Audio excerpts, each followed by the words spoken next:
Okay, Wildcast. Today we're going to make the best optimization. Let's take a look at the warm-up. Graph each linear inequality.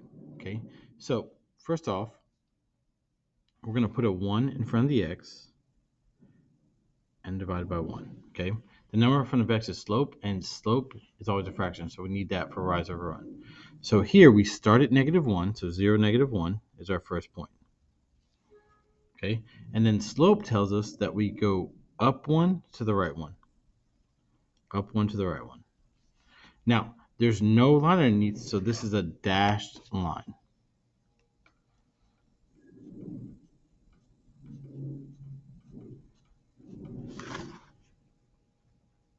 Okay, and it's greater than, so we shade above.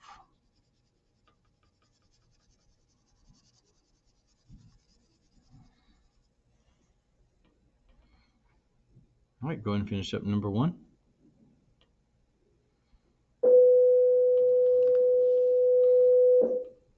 All right, let's take a look at number 2.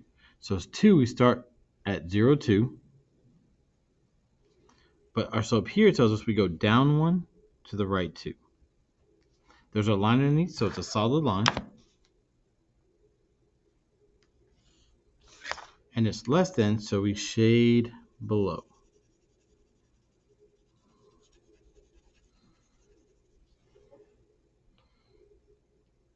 All right, go ahead and finish up the warm-up.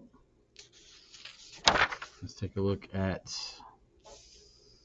first page. All right. She works hard for her money. Recall that you can graph a linear inequality in two variables on a coordinate plane by determining the boundary line and then shading the appropriate half plane. Janice works 2 jobs and is trying to maximize her weekly earnings. Her babysitting job pays $10 per hour, and her job at the ice cream shop pays $7.50 per hour. Suppose she needs to earn at least $90 to cover her weekly expenses. So first off, we need to define a variable. So x is the number of hours babysitting, and y is the number of hours at the ice cream shop. Okay? We'll write a linear inequality to represent the total amount of money Janice needs to earn at her job. Be sure to define your variables. So inequality is 10x plus 7.5 is greater than or equal to 90. All right? We're going to graph the inequality in a coordinate plane. So one way to do that is we're going to graph when x is 0. So we're going to plug it 0 for x, solve for y, and we'll have a point. Okay? So that's 10 times 0 plus 7.5 y greater than or equal to 90. Well, that's just 0, so you're left with 7.5 y greater than or equal to 90. And we're actually going to ignore the inequality, and we just want to find the point. Okay, we just want to find the point. Okay, so we're going to divide 7.5 by both sides. This divides becomes 1 to get y equals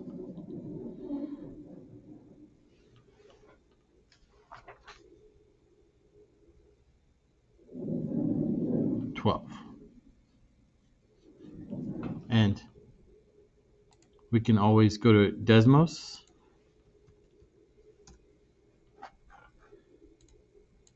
Oh.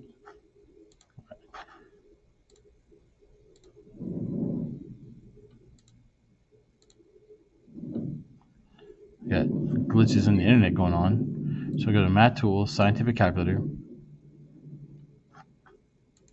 And then I can do 90 divided by 7.5. So it's 12. Okay, so our point is 0, 12. So let's go ahead and graph that point. So 0, let's see, 1, 2, 3, nope, that 2, 4, 6, 8. So these are counting by 2s. So this would be 12. So 0, 12 is here. All right, now let's do when y is 0. So then that's 10x plus 7.5 times 0 equals 90. Well, that goes away. You're left with 10x equals 90. So x equals 9. So your point is 9 comma 0. Okay, so it looks like they're counting by twos as well. So 2, 4, 6, 8.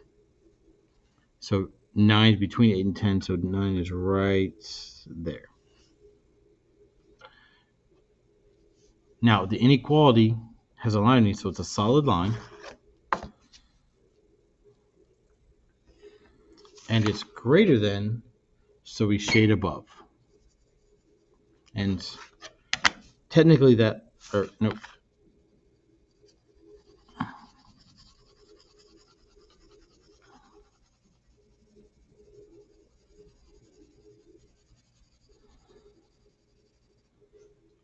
All right, go ahead and finish up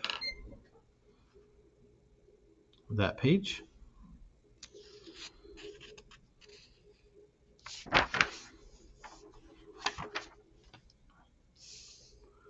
All right. Janice's friend Colton suggests that she works 18 hours at her babysitting job and 12 hours at the ice cream shop. If Janice follows Colton's advice, will she earn enough to cover the weekly expenses? So that point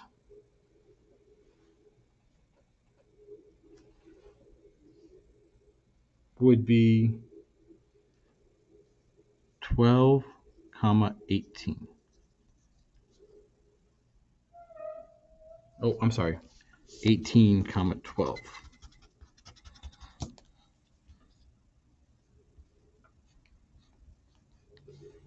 Okay, 18, 12. And the reason why is X comes first, then Y. Okay, so let's test that point on the graph.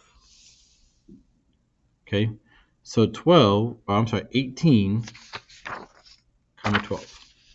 So 10, 12, 14, 16, 18. This is 18. 12 is this point right here. Since the point is in the shaded region, that is a valid solution. Okay, so the answer to that question is yes. If Janice spends 18 hours babysitting and 12 hours at the ice cream shop, then X equals 18 and Y equals 12. The ordered pair satisfies the inequality 10x plus 7.5y greater than or equal to 90. And let's verify that. So that's 10 times 18 plus 7.5 times 12 greater than or equal to 90. Okay, so when I come over to Desmos, I get 10 times 18 plus 7.5 times 12, and I get 270. Okay, that means 270 is greater than or equal to 90, which is true. So that verifies that 18, 12 is a valid solution. Okay, let's take a look at number 4. Write this solution as an ordered pair. Where does it fall on the graph? The ordered pair is 18, 12.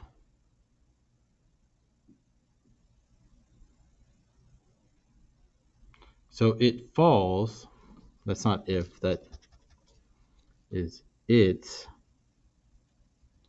falls within the shaded region on the graph. Right here.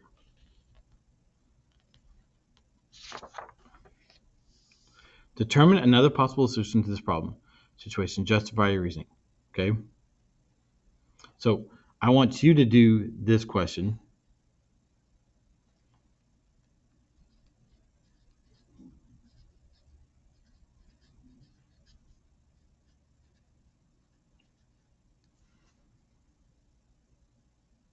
Okay. All right. Why is the graph restricted to the first quadrant? The graph is restricted to the first quadrant because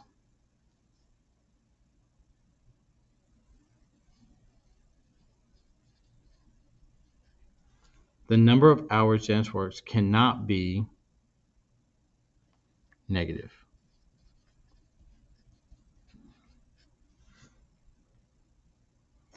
Write two inequalities that represent the situation. So x has to be greater than or equal to 0, and y has to be greater than or equal to 0. All right, let's take a look at the next page.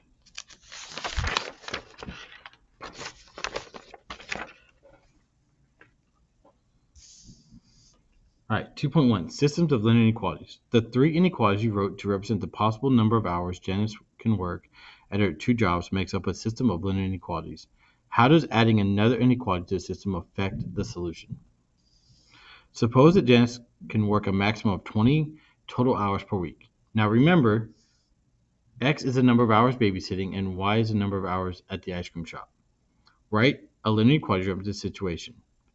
Okay, so x plus y has to be less than or equal to 20. Is Colton's suggestion of 18 hours at her babysitting job and 12 hours at the ice cream shop still reasonable? Justify your reasoning. Okay, Colton's suggestion is not reasonable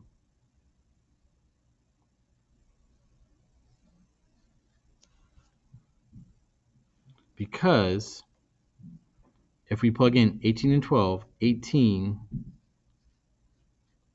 plus 12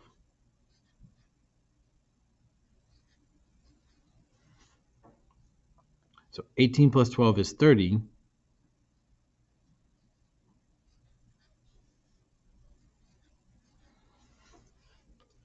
Is false. So that is not true.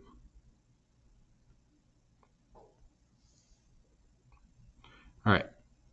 Write the four linear inequalities that you have written into a system of inequalities that represents Janice's problem situation. Okay.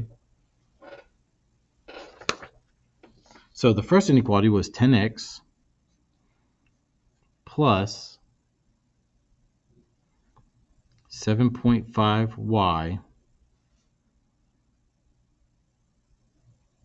greater than or equal to 90.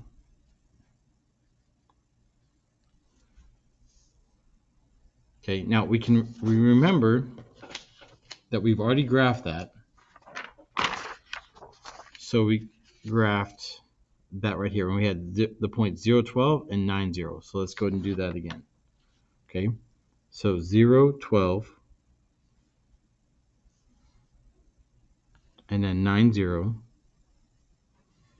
Oh, sorry, the graph's a little smaller, so it's hard to see. Now remember, that was here, and we're going to lightly shade above the line. Okay. Now our next inequality was x plus y less than or equal to 20.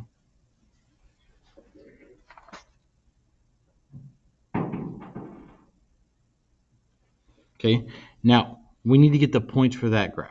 Okay, so when x is 0, that would be 0 plus y equals to 20. So y equals 20.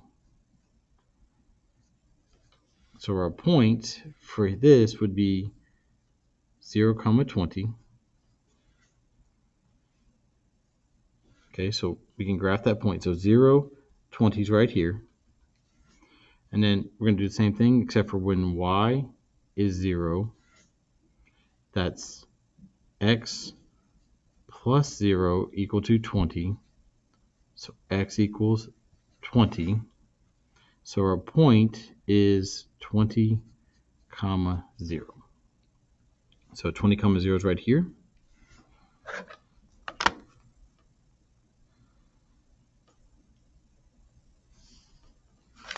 Now, this is less than, so we shade below. Now, I'm darkening in the overlapping region.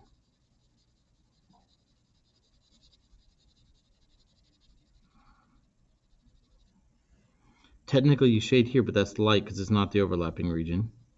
Okay. And then we have x is greater than or equal to 0, and y is greater than or equal to 0. And what that means is we're in the first quadrant because none of the values can be negative. Okay. All right, go and finish up that graph. All right, suppose that Janice is only able to babysit for 6 hours. How many hours must she work at the ice cream shop in order to meet her earning requirement? So that means x is 6. So now we're going to solve for y. So that's 60 plus 7.5y equal to 90. Subtract 60 from both sides. That becomes 0. You get 7.5y equal to 30. Divide both sides by 7.5. Y equals, and we can use our calculator for that,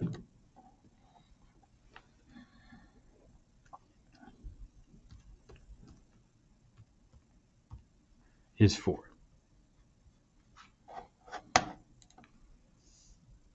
So Janice must work 4 hours to meet her earning requirements. All right, go ahead and finish up that. Now let's take a look at the next page. All right, we're going to just skip this page entirely. Okay, so go ahead and turn the page. All right, number 4. Serena and Adam were each asked to graph the system of inequalities. So it's asking us who is correct. So let's graph this on both of these and find out who is correct.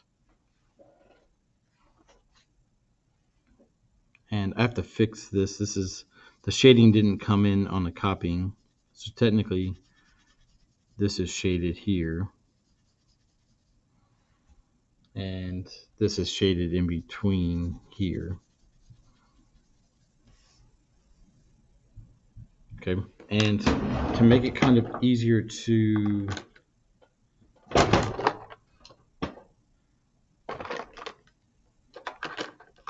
see, I'm going to graph this in yellow. Now, this is a dashed line, so I'm going to graph this in yellow. And you shade above.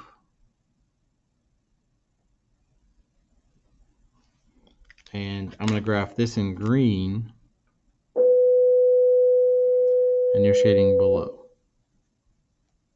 So we're going to see which graph is correct. Okay. So we start at 5. Now, technically, this is divided by 1. And then this is divided by 1. Okay. So we start at 5, which are okay here. So looks like, yep, 5 are okay there. And then we're going down 3 to the right 1.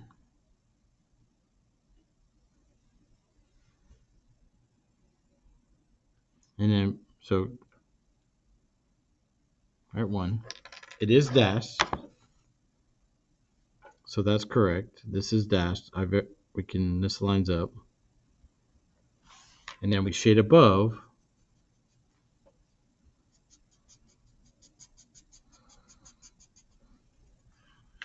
Okay. Now here we start at we start at -2, which is about right here. We go down 3 to the right 1. So that points match up. It's a dashed line.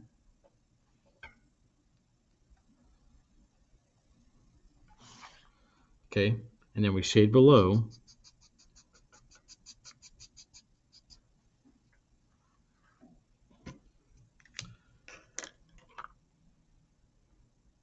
So far, Serena is correct, but let's check Adam.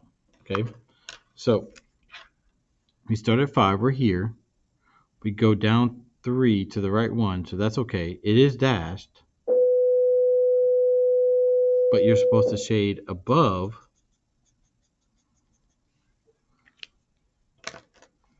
And then here we start at -2, go down 3 to the right 1. The dashed line's okay, but we're supposed to shade below. So Adam is not correct. Okay, so who is correct? Serena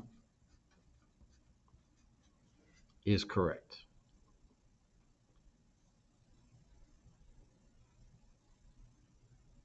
All right, we're going to ignore this, and we're going to ignore this and this, but I'm going to expand on this question right here, okay, about which one is dashed. So if you would, go ahead and write this down. When y is greater than, it's shaded above and it's the dashed line. When y is less than, it's shaded below and is the dashed line. When y is greater than or equal to, it's shaded above and is a solid line. And when y is less than or equal to, it's shaded below and is a solid line. So go ahead and write that down. All right.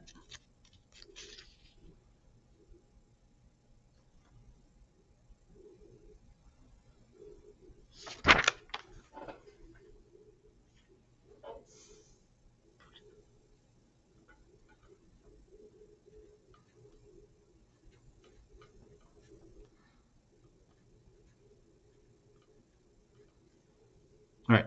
I want you to work this question on your own. All right. So go ahead and finish it up and have a wonderful Wildcat day.